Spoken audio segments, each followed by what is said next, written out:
વિદ્યાર્થી મિત્રો, liberty school Bhabhar દ્વારા આયોજિત ઓનલાઈન ક્લાસમાં આપ સૌનું સ્વાગત છે. ચલો તો આજે આપણે ધોરણ 12 તત્વજ્ઞાન વિષયમાં પ્રકરણ નંબર 3 અનુમાનના નિયમોમાં છઠ્ઠો અનુમાનનો નિયમ વિશે આપણે સમજવાની કોશિશ કરીએ. એના પછી આપણે 7મો અનુમાનનો નિયમ સમજજો. કુલ 8 નિયમોમાંથી આપણે 5 નિયમો વિશે સમજ્યા. આજે આપણે 2 નિયમો સમજશું અને નેક્સ્ટ લેક્ચરમાં આપણે 8મા નિયમને સમજવાની કોશિશ કરીશું. તો વિદ્યાર્થી મિત્રો, છઠ્ઠો નિયમ છે સરલીકરણને લગતો નિયમ.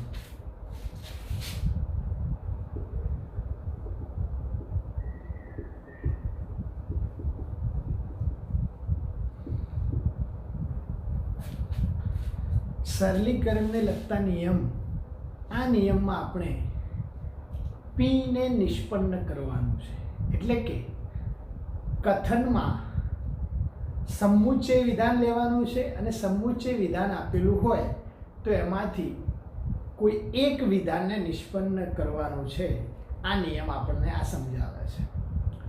તો વિદ્યાર્થી મિત્રો, ફરીથી યાદ કરી લઈએ કે કોઈ પણ નિયમમાં પહેલા કથન, પછી સમર્થન, પછી એનું રૂપ, પછી દલીલનું સત્યતા કોષ્ટક, પછી દલીલના રૂપનું પ્રામાણ્ય નક્કી કરવાનું છે અને પછી સંક્ષેપ વિશે લખવાનું છે. તો કથન વિશે લખીએ. કથન શું? સાબિતી શું કરવાની છે? જો P અને Q એ વિધાન આપેલા હોય, જો P અને Q એ વિધાન આપેલું હોય તો P વિધાનને નિષ્પન્ન કરી શકાય છે. તો P વિધાનને નિષ્પન્ન કરી શકાય છે. આ કથન છે. હવે આ કથનના આધારે આપણે સમર્થન લખીએ.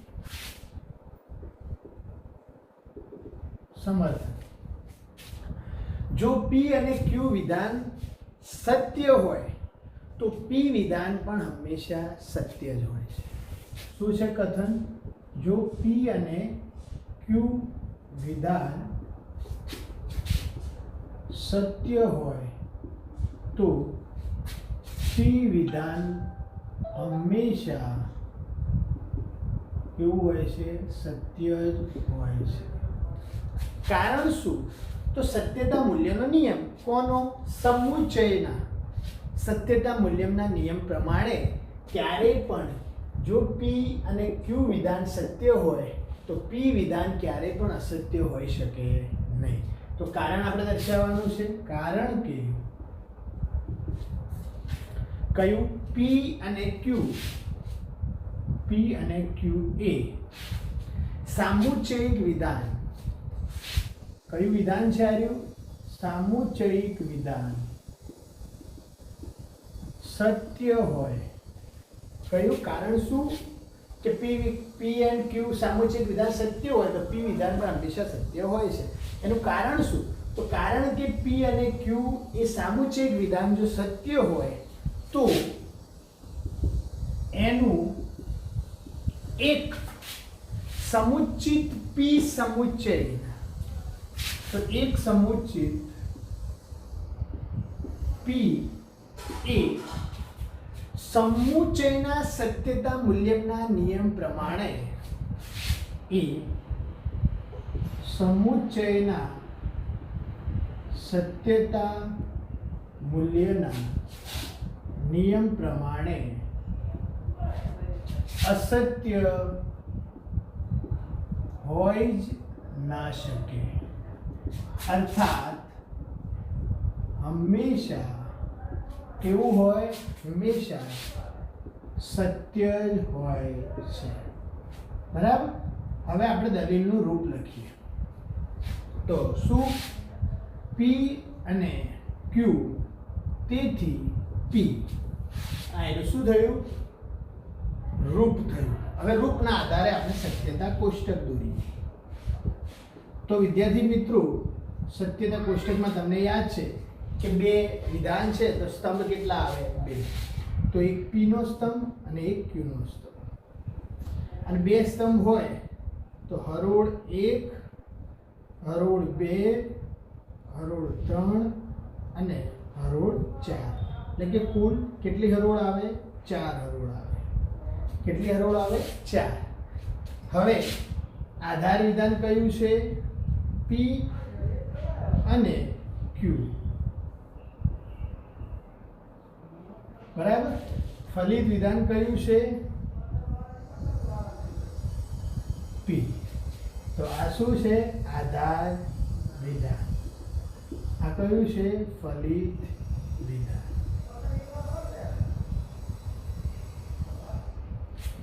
ચલો, બંને સત્ય હોય ત્યારે પહેલું સત્ય, Q અસત્ય,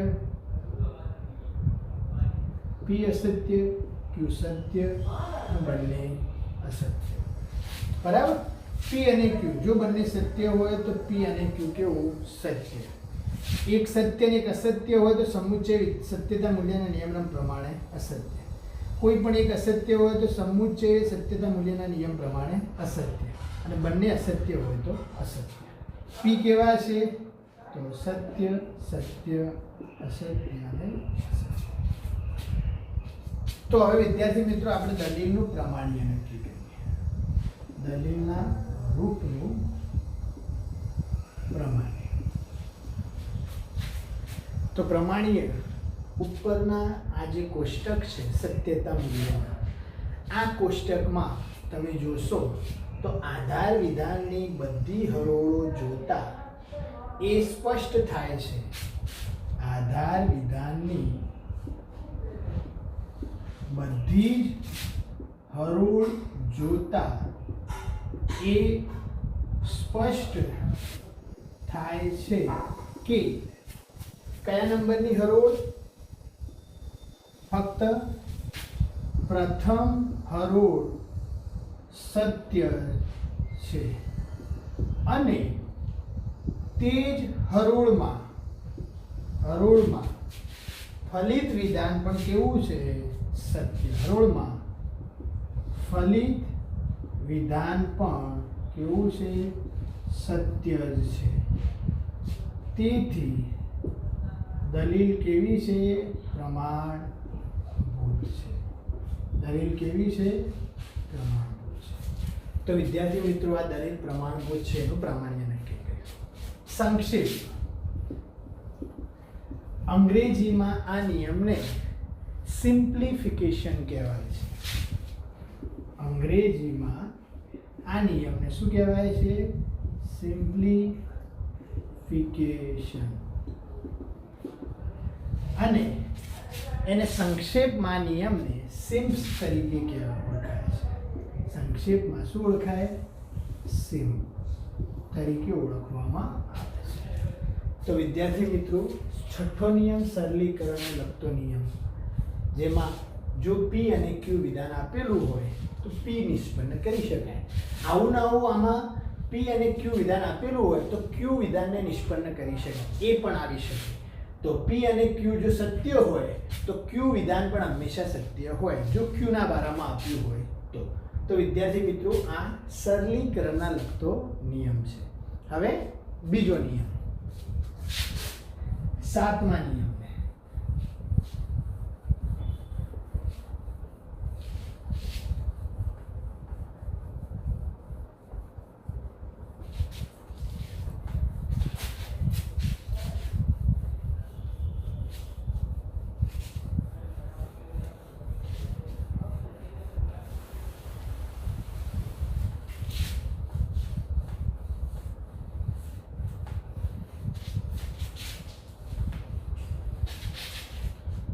તો વિદ્યાર્થી મિત્રો, 7મો નિયમ સમુચ્ચયને લગતો નિયમ. કયો નિયમ છે? સમુચ્ચયને લગતો નિયમ. હવે વિદ્યાર્થી મિત્રો, આ પણ શાને લગતો? સમુચ્ચયને. એનો મતલબ કે આપણે સમુચ્ચય નિષ્પન્ન કરવાનું છે. તો કથન શું લખશું? કથન શું લખશું? કે જો પહેલું વિધાન P, જો પહેલું વિધાન P અને બીજું વિધાન Q, આ બંને વિધાનો આપેલા હોય આ બંને વિધાનો આપેલા હોય તો P અને Q વિધાનને નિષ્પન્ન કરી શકાય. તો P અને Q વિધાનને નિષ્પન્ન કરી શકાય. કયું? P અને Q. એ કયું છે? સમુચ્ચય વિધાન છે. મતલબ P અને Q બંને વિધાનો આપેલા હોય તો નિષ્પન્ન કરી શકાય. તો સમર્થન શું લખવાનું છે? જો પ્રથમ વિધાન P અને બીજું વિધાન Q આ બંને વિધાનો સત્ય હોય તો P અને Q વિધાન પણ હંમેશા સત્ય જ હોય છે. સીધી વાત છે. કેમ કે P અને Q જો સત્ય હોય તો આ પણ સત્ય હોય, તો પછી આ પણ સત્ય હોય તો P અને Q પણ સત્ય. મતલબ સરલીકરણનો નિયમ અને સમુચ્ચયને લગતો નિયમ એકબીજાના વિરોધાભાસી છે. હવે આપણે એનું કારણ આપવાનું છે. કારણ કે વિધાન નંબર 1 P અને વિધાન નંબર 2 Q આ બંને વિધાન જે છે એમાં આપણે એન્ડ એટલે કે સમુચ્ચયથી સાંકળીએ તો સમુચ્ચય રૂપે જો રજૂ કરવામાં આવે છે તો વિધાન નંબર 1 એટલે કે P અને વિધાન નંબર 2 એટલે કે Q બંને સત્ય હોય તો સમુચ્ચયના સત્યતા મૂલ્યના નિયમ પ્રમાણે ત્રીજું વિધાન એટલે કે P અને Q એ પણ હંમેશા કેવું હોય? સત્ય જ હોય, એટલે કે અસત્ય હોઈ શકે નહીં. તો કારણ શું આપવાનું? કારણ કે વિધાન નંબર 1 P અને વિધાન નંબર Q આ બંને વિધાનો સત્ય હોય તો કયા નિયમના આધારે? સમુચ્ચયના સત્યતા મૂલ્યના નિયમના આધારે. સમુચ્ચયના સત્યતા મૂલ્યના નિયમ પ્રમાણે ત્રીજું વિધાન P અને Q અસત્ય હોય જ ન શકે. અર્થાત હંમેશા કેવું હોય? સત્ય જ હોય છે. તો વિદ્યાર્થી મિત્રો આ શું છે? સમર્થન. રૂપ લખીએ. રૂપ કેવું? જો P આપેલું હોય, Q આપેલું હોય, તેથી P and Q આ રૂપ છે. હવે આપણે સ્તંભ બનાવીએ તો આમાં પણ બે જ વિધાનો છે P અને Q. તો સત્યતા કોષ્ટક દોરીએ. તો P વિધાન, Q વિધાન, પછી આધાર વિધાન કયું? P વિધાન, Q વિધાન. બરાબર. અહીં આધાર વિધાન બે છે. કયા? તો P બીજું Q આપેલું છે તો P અને Q પાછું આધાર વિધાનમાં લીધું છે અને ફલિત વિધાન P અને Q.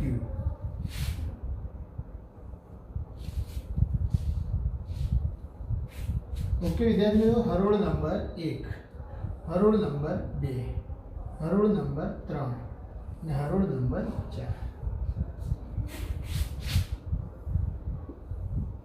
આ મુખ્ય સ્તંભ, આધાર વિધાન, પ્રથમ આધાર વિધાન, બીજું આધાર વિધાન અને આ શું છે? ફલિત વિધાન. ચલો વિદ્યાર્થી મિત્રો, હરોળ નંબર 1, 2, 3 અને 4. જો બંને સત્ય હોય, P અસત્ય, Q અસત્ય, P અસત્ય, Q સત્ય અને બંને અસત્ય. P તો સત્ય, સત્ય, અસત્ય, અસત્ય. Q સત્ય, અસત્ય, સત્ય, અસત્ય. ચલો P અને Q બંને અહીં સત્ય છે તો સત્ય, એક સત્ય એક અસત્ય તો સત્ય, એક અસત્ય એક સત્ય તો અસત્ય, અને બંને અસત્ય તો અસત્ય. ચલો દલીલના રૂપનું પ્રામાણ્ય તમે જોઈ શકો છો વિદ્યાર્થી મિત્રો કે આ સત્યતા કોષ્ટકને જોતા એ સ્પષ્ટ થાય છે કે બંને આધાર વિધાનમાં બધી જ હરોળોને જોતા પ્રથમ હરોળમાં બંને આધાર વિધાન કેવા છે? સત્ય છે. અને તે જ હરોળમાં ફલિત વિધાન પણ કેવું છે? સત્ય છે. તેથી શું થાય? દલીલ કેવી છે? પ્રમાણભૂત છે. સમજમાં આવે છે વિદ્યાર્થી મિત્રો શું કહેવા માંગે છે? કે સત્યતા કોષ્ટકને જોતા આધાર વિધાનની બધી હરોળ જોતા આધાર વિધાનમાં પહેલી હરોળમાં વિધાનમાં સત્યતા કોષ્ટકને આધારે આધાર વિધાનની બધી જ હરોળ જોતા એ સ્પષ્ટ થાય છે કે આધાર વિધાન આ પણ છે ને આધાર વિધાન આ પણ છે, એટલે બધી હરોળ બંનેમાં જોવાની. અહીં અસત્ય છે, એક અસત્ય ને એક સત્ય છે, એક અસત્ય ને એક અસત્ય, એટલે આધાર વિધાન બંને સત્ય હોય એવી કેવી હરોળ છે? એક છે. એટલે કે પહેલી હરોળમાં જ જોતા પહેલી હરોળમાં બંને આધાર વિધાન સત્ય છે અને તે હરોળમાં ફલિત વિધાન પણ કેવું છે? સત્ય છે. અને તે જ હરોળમાં પ્રથમ હરોળમાં ફલિત વિધાન પણ કેવું છે? સત્ય છે. તેથી દલીલ કેવી છે? પ્રમાણભૂત છે. આ જવાબ છે.